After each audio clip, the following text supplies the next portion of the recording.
სარძევე ჯირკვლის კიბო მთელ მსოფლიოში ერთ-ერთი ყველაზე გავრცელებული პათოლოგია.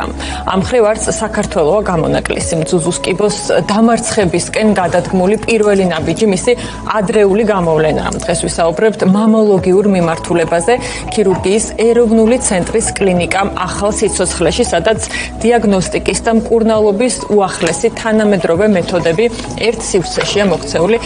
თემაზე საუბარს სტუმრებთან ერთად ვაგრძელებთ მედიცინის დოქტორი, მამოლოგი, ონკოქირურგი თორნიკე გახოკიძე და ექიმი რადიოლოგი ქირურგიის ეროვნული ცენტრის რადიოლოგიური სამსახურის ხელმძღვანელი, ჩრდილოეთ ამერიკისა და ევროპის რადიოლოგთა ასოციაციის სრული წევრი თამას ჯოუშვილი არიან ჩვენთან სტუდიაში. სტუმრად საკმაოდ აქტუალური თემით მოგესალმებით. მე აღვნიშნე, რომ სიმსივნურ პათოლოგიაში ძუძუს კიბო არის ერთ-ერთი ყველაზე გავრცელებული, ხო და ამ მხრივ ძალიან მნიშვნელოვანია დროული დიაგნოსტიკა.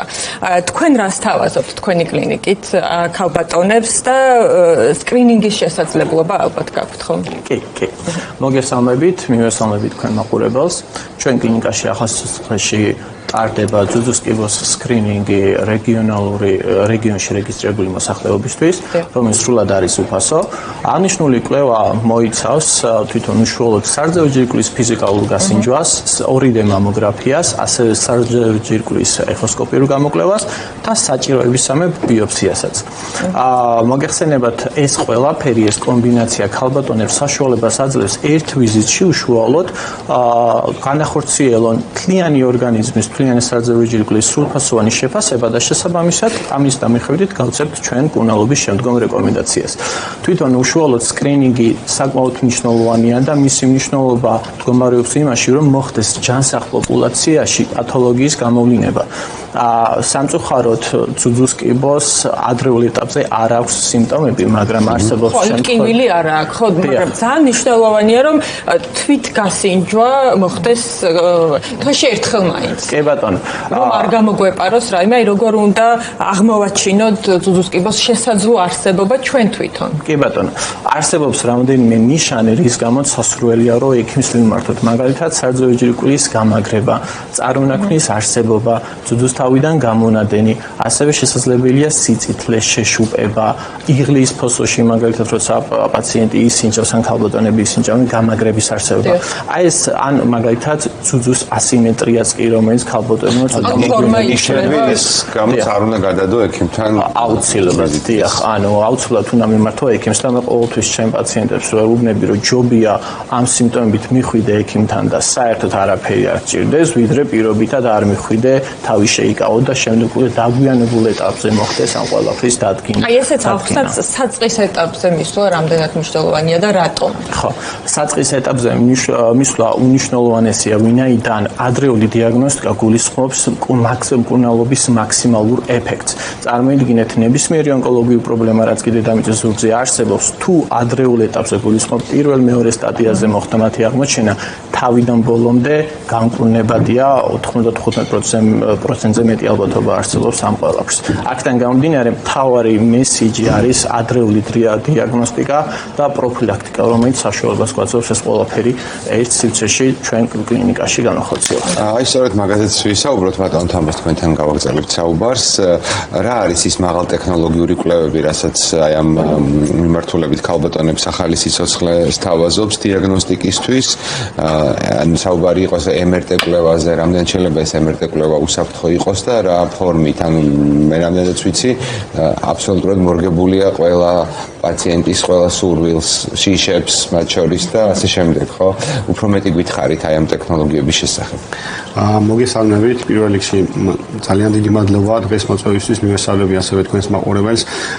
დიახ, მოგახსენებთ, ჩვენ კლინიკაში, ქირურგიის ეროვნული ცენტრი კლინიკა ახალ სიცოცხლეში საბედნიეროდ დღესდღეობით წარმოადგენილი ვართ უმაღლესი ხარისხის ულტრათანამედროვე ტექნოლოგიით, რომელიც აღჭურვილია სხვადასხვა ტიპის ხელოვნური ინტელექტის ფუნქციებით, რაც საშუალებას გვაძლევს ძალიან მაღალ დონეზე დავსვათ უზუსტესი დიაგნოზი, თუნდაც დაავადების ისეთ სტადიაზე, სადაც ჯერ ესე ვთქვათ ნულოვანი სტადია, რომ ანატომიური ცვლილებებიც კი არ არის. დავიწყებ იმით, რომ ჩვენთან მოსული პაციენტი კლინიკაში მკურნალობას იწყებს სკრინინგული კვლევის მეთოდებით, როგორც ბატონმა თორნიკემ ბრძანა, ეს არის სარძევი ჯგუფის მამოგრაფია და ჩვენი მამოგრაფია არის უახლესი დონის 3D მამოგრაფია, უახლესი ესე ვთქვათ ფუნქციებით 3D ტომოსინთეზის ფუნქციის მათ შორის, რაც იძლევა უმცირესი 1 მმ-მდე ცვლილების აღმოჩენის საშუალებასაც. თუმცა თუ არსებობს რაღაც кейსები, რომლის დროსაც უკვე სკრინინგული კვლევის მეთოდები ვერ გვაძლევენ იმ დონის ინფორმაციას და უკვე საჭიროა მაღალ ტექნოლოგიური კვლევების ჩართვა, ამ მიმართულებითაც საბედნიეროდ ჩვენ გვაქვს შესაძლებლობები, ვინაიდან ფლოუთ Siemens-ის უახლეს ტექნოლოგია 3D Tesla სიმძლავრის მაგნიტურ რეზონანსულ ტომოგრაფს, რომელსაც აქვს სპეციალური მოწყობილობა, ეგრეთ წოდებული coil-ი, რომლის საშუალებითაც ჩვენ შეგვიძლია გამოვიკვლიოთ სარძევი ჯირკვლები ქალბატონებში ნებისმიერი ასაკის ყოველგვარი ზედმეტი, ესე რომ ვთქვათ, დაზიანების გარეშე, ვინაიდან ეს კვლევა არ არის დაფუძნებული რენტგენის სხივზე და დასხივება საერთოდ არ არსებობს, განსაკუთრებით ისეთ კონტინგენტში ახალგაზრდა ქალბატონებში ეს ძალიან მნიშვნელოვანია. ჩვენ გვაქვს შესაძლებლობა ამ კვლევის საშუალებით გამოვიკვლიოთ ძუძუ იმ სტადიაზე, როდესაც ჯერ ანატომიური ცვლილებებიც კი არ მოხდარა, ვინაიდან სპეციალური რეჟიმები, ფუნქციური ხასიათის რეჟიმები ჩვენ გვაძლევენ ინფორმაციას ნულოვან სტადიაზე, სიმსივნის ნულოვან სტადიაზე და როგორც ბატონმა თორნიკემ ძანა, ამ სტადიებზე აღმოჩენილი ეს პათოლოგია არის 100%-ით, თითქმის 100%-თან არის გათანაბრებული განკურნებადობის ხარისხი. ანუ ამ ეტაპზე თვითგაცინჯვითაც რომ არ დგინდება, უკვე ამ შემთხვევაში შეიძლება მოგმართო. რა თქმა უნდა, დიახ, არსებობს კონტინგენტი საზოგადოებისა, რომელსაც აქვს მინდრეკილება, არსებობს სხვადასხვა გენების მუტაციები, რომლის დროსაც აუცილებელია მემკვიდრული ოჯახური წინასწარ განწყობა ახლო ნათესავებში, თქვათ ძუძუს კიბოს შემთხვევები, ხო? ეს არის სწორედ ის კონტინგენტი ქალბატონებისა, რომლებმაც პროფილაქტიკის მიზნითაც შეუძლიათ ჩაიტანონ სარძევი ჯგუფის მამოგრაფია. და ის აპარატი, რითიც ამ კვლევას ატარებთ, თქვენ ამბობთ, რომ რაღაცა საფუძველი რომ არ არის რაღაცა ქრქალად თუ ჩანს რაღაც ფუძე იმისა რომ სიმსივნური წარმონაქმნი წარმოიქმნება, აი იმ ეტაპსაც ხედავს, ხო? რაღაცა იგივე. დიახ, სწორედ ეგ ვთქვი და მადლობა ესეთი ჩაკითხვისთვის. დიახ, მოგახსენებთ რომ განსხვავებით სხვა რადიოლოგიური კვლევის მეთოდისგან, მაგნიტურ რეზონანსულ ტომოგრაფიას აქვს შესაძლებლობა აღმოაჩინოს არა მხოლოდ ანატომიური ცვლილებები, რაც ეს სხვა კვლევების დროს არის, არამედ შეუძლია აღმოაჩინოს ფუნქციური ხასიათის ცვლილებები, ანუ ორგანოთა ქსოვილის ფუნქციის მოშლა. ჩვენ გვაქვს მეთოდები, სპეციალური რეჟიმები, რომლის საშუალებითაც უკვე ჯერ ანატომიური ცვლილება არ არის მომხდარი, მაგრამ არის ფუნქციური ხასიათის ცვლილება. აი ამ სტადიაზე, ის სიტუ სტადიას ვეძახით ამას, ანუ ნულოვანი სტადია, რომელიც ეს ანუ ჩამოყალიბებულიც კი არ არის სიმსივნე, ამ ეტაპზეც კი ჩვენ შეგვიძლია აღმოაჩინოთ სარძევი ჯგუფის კიბო. კორ ბიოპსიაზე მინდა კითხოთ, რატომ უკავშირდება მას რაღაცნაირად პაციენტების მხრიდან შიში და აი ამ ყველაფერს თქვათ როგორ უმსუბუქებთ? კი ბატონო, კორ ბიოპსიასთან დაკავშირებით ვფიქრობ, დავის პროფესიონალმა უპასუხოს ჯობია, თუმცა მოგახსენებთ კორ ბიოპსიაზე ძირითადად პაციენტები ვინ ჩვენთან მოდიან, ყველაზე ხშირი კითხვა არის შემდეგნაირი: ტკივნეული არის თუ არა ბიოპსიის? პაციენტს გაინტერესებს. ტკივილი და ტკივილი და დაძაბულია თან ადამიანები. ხო, თან ეშინიათ, ხო ხდებით. აქედან გამომდინარე, რა არის კორ ბიოპსია ზოგადად და როგორ ვაკეთებთ ჩვენ ამ მეთოდს ახალ კლინიკაში. კორ ბიოპსიას ჩვენ კლინიკაში ვაკეთებთ ადგილობრივი გაუტკივარებით ეხოსკოპიის კონტროლის ქვეშ. ანუ პაციენტს საერთოდ არ აქვს ტკივილი. ბიოპსიის მნიშვნელობა იმაში მდგომარეობს, რომ სიმსივნის წარმონაქმნში შევდივართ სპეციალური აპარატის დახმარებით, რომლიდანაც ვიღებთ რამოდენიმე ნიმუშს და შემდეგ ვაგზავნით მორფოლოგიურ კვლევაზე, ხალხურად ეწოდება, ხალხი დათესვას უწოდებენ კიდევაც. რატო ხდება ეს ყველაფერი? მარტივად რო წარმოვიდგინოთ, ჩვენ ვართ ადამიანები, მაგრამ თითოეულ ადამიანს აქვს საკუთარი სახელი და გვარი და შესაბამისად მისი წარმოშობა. სიმსივნეც ზუსტად ესეთი არის. ანუ სიმსივნეს აქვს თავისი ტიპი და ქვეტიპი. ზუსტად ამ ქვეტიპზე არის დამოკიდებული ჩვენი მენეჯმენტის ტაქტიკა, თუ როგორ განვახორციელებთ სიმსივნის მენეჯმენტს. აქედან გამომდინარე, კორ ბიოპსია ყველა პაციენტს უხსნის, რომ მნიშვნელოვანია ამის გაკეთება და ძალიან, ასე ვთქვათ, არც ერთი პროცედურა ჩემი კორ ბიოპსიის გაკეთების დროს ყოველ შემთხვევაში პაციენტს ტკივილი არ ქონია და ყველას უკვირს სხვათა შორის და ეგ ლეგენდა, რომელსაც ვცდილობთ რომ დავამსხვრიოთ ხოლმე. ხო, იცით რა არ გვრჩება ძალიან ბევრი დრო და ამიტომ მოდი ყველა ფერზე ვისაუბროთ ერთად ლიმფური კვანძების მარკირება მაგალითად ხო კი ბატონო, ჩვენ კლინიკაში ახალ სიცოცხლეში დანერგილი არის ორი თანამედროვე მეთოდი, რომელსაც ყველაზე ხშირად ვიყენებთ ხოლმე. ჩემმა კოლეგამ ბრძანა უწვრილესი სიმსივნის წარმონაქმნის აღმოჩენა შეიძლება მოხდეს რადიოლოგიური კვლევით, მაგრამ ხელით საერთოდ ვერ სინჯავთ. ამ შემთხვევაში ჩვენ თავაზობთ პაციენტებს ორი ტიპის მეთოდს. ერთი არის მეტალის მიმართველი ხუზის ჩადგმა ოპერაციის დღეს უშუალოდ სიმსივნის წარმონაქმნში და რატო? ესეც დავა კონკრეტულად ნიშნავს და ანუ ეგ რას ნიშნავს? წარმოიდგინეთ სიმსივნის წარმონაქმნი არის სინჯება სხეულში საერთოდ, მაგრამ რადიოლოგიურად ჩანს.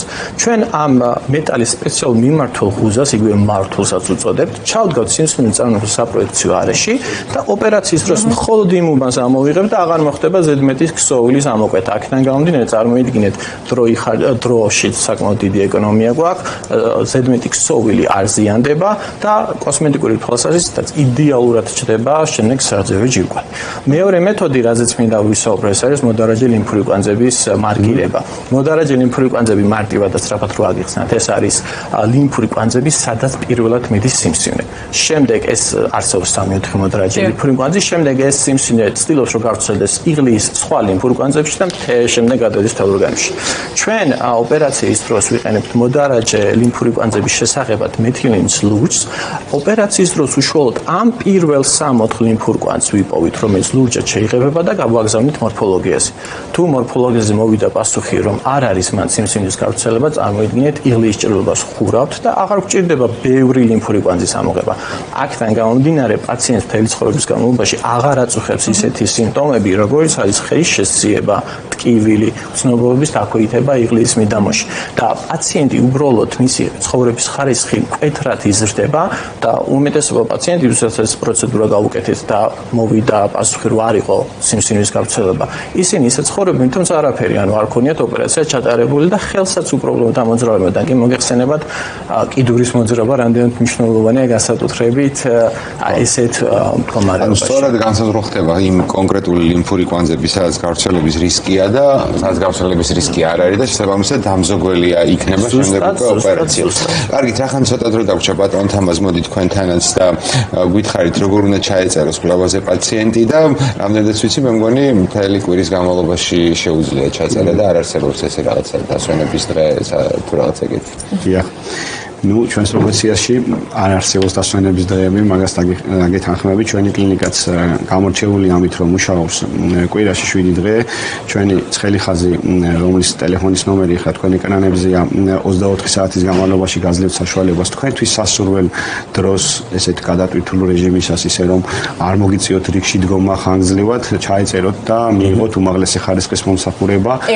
ყველაზე მთავარია, დიახ, ეს მინდა დავძინო, რომ ჩვენთან მოსულ პაციენტს თავაზობთ, რომ ყველაფერი მიიღოს ერთ სივრცეში, მას აღარ უწევს რაღაც ბიოპსიისთვის სხვაგან წასვლა, ლაბორატორიული ანალიზისთვის სხვაგან წასვლა, რაიმე დიაგნოსტიკური საბუთები იქ წაიღე და ჩემი გოგო და წამომიღე, ეგენიც აღარ იქნება. ეს არის ძალიან დიდი დისკომფორტი დამერწმუნეთ და ჩვენთან მოსულ პაციენტი ამ დისკომფორტს არ განიცდის, თავარია მოვიდეს ჩვენთან და ჩვენ ექიმების სრული პასუხისმგებლობით შეგვიძლია გამოაცხადოთ, რომ მას შევთავაზებთ სოფლიო დონის როგორც დიაგნოსტიკას, ასევე შემდგომ კუნალობას და შემდგომ ამ კუნალობის შედეგზე დაკვირვებას. კეთილი, მადლობა დიდი რომ გავიაზროთ, რომ ძუძუს კიბო არ არის განაჩენი და დროული დიაგნოსტიკა ალბათ ამ პროცესში მთავარია.